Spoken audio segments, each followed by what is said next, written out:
père, nous Bonjour sommes Guitry. ravis de vous accueillir à Saint-Pierre-du-Gros-Caillou. Est-ce que vous pouviez vous présenter, s'il vous plaît? Oui. D'abord, je vous remercie d'avoir proposé de pouvoir ainsi voilà, enregistrer un message pour les paroissiens. J'ai vu que pendant le confinement, il y avait une chaîne YouTube qui avait été créée, et donc je suis heureux d'en profiter, puis j'espère qu'on continuera à l'alimenter. Voilà. Moi, donc, je suis prêtre depuis 30 ans. J'ai été ordonné par le cardinal Lustiger à Notre-Dame le 30 juin 1990. Et là, j'ai été nommé dans la toute première équipe de la fraternité missionnaire des prêtres pour la ville, qui se crée à l'époque à la paroisse Notre-Dame de la Croix de Ménilmontant, donc dans le 20e arrondissement de Paris. En fait, c'était un projet de vie fraternelle entre prêtres. Et puis en même temps, avec, voilà, pour impulser voilà, un souffle missionnaire à la paroisse, puis aussi pour être en lien avec des équipes de même nature qui allaient en banlieue parisienne. Donc, je suis resté 8 ans, et puis j'ai commencé à enseigner. J'ai reçu une charge d'enseignement aussi à cette époque-là, auprès des séminaristes, voilà, dans le studium qu'avait créé le cardinal Lustiger. Puis au bout de 8 ans, j'ai été nommé à la paroisse de l'Immaculée Conception, toujours dans l'Est parisien, à côté de la place de la Nation, dans le 12e arrondissement.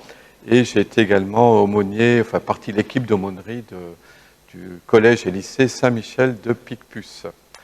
Puis après 12 années ainsi de vie paroissiale, en 2002, j'ai dû faire un doctorat, je suis allé à Bruxelles, et depuis cette époque-là, je suis j'étais engagé auprès des séminaristes, donc responsable d'une communauté de séminaristes à Bruxelles, supérieur de la maison Saint-Augustin après, à mon retour de Paris, donc l'année propédeutique du séminaire.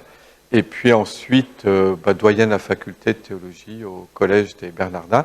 Et pendant tous ces 6 années de doyen, donc j'étais en même temps dans l'équipe des chapelains de la cathédrale Notre-Dame de Paris. Voilà. J'ai terminé donc l'année dernière par une année soi-disant un peu plus off, mais enfin avec beaucoup de choses, et en particulier à Saint-Germain-l'Auxerrois.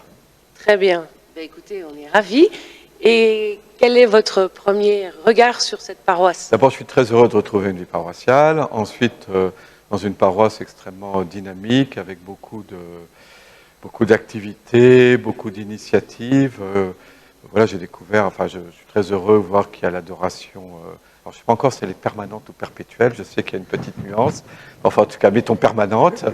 Et puis tout ce qu'il y a autour, avec les cellules paroissiales d'évangélisation, avec les soirées de louanges et d'adoration, mais aussi la grande impulsion qui a été donnée à tout ce qui était solidarité, avec Hyper Solidaire, les réfugiés du Gros Caillou, avec le repas de Noël, les maraudes, enfin la maison des mamans. Enfin, je vois qu'il y a énormément d'initiatives aussi autour de la formation, de la catéchèse, la selle, l'aumônerie, enfin...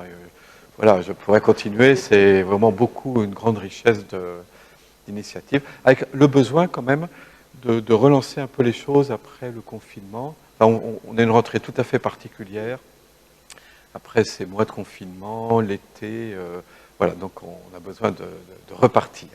Très bien. Et alors, comment vous voyez justement dans cet élan que vous voulez donner, comment vous voyez un peu les perspectives de la paroisse? Alors d'abord, j'arrive pas avec un programme tout fait que je voudrais imposer. C'est pas du tout c'est plutôt soutenir, conforter tout ce qui existe, et de pouvoir donc voilà, lui permettre que ça soit relancé, que ça reparte. J'ai vu qu'il y avait eu tout un souci de donner un souffle, un élan missionnaire à la paroisse. Alors, je pense que dans la tradition française, voilà, les paroisses, les prêtres, les paroisses ont ce souci missionnaire, mais voilà, qu'il faut continuer à encourager. On ne peut pas simplement se contenter d'administrer une paroisse, mais la paroisse elle-même est au service de l'annonce de l'Évangile dans notre beau quartier. Voilà, j'ai découvert un quartier très sympathique, voilà, commerçant et tout. C'est bien. Donc, non, c'est ça. Comment est-ce qu'on va être au service de l'annonce de l'Évangile, de la bonne nouvelle? Et d'abord, sommes-nous vraiment persuadés nous-mêmes que c'est vraiment une bonne nouvelle, et qu'une bonne nouvelle, ça ne se cache pas, ça se dit, voilà.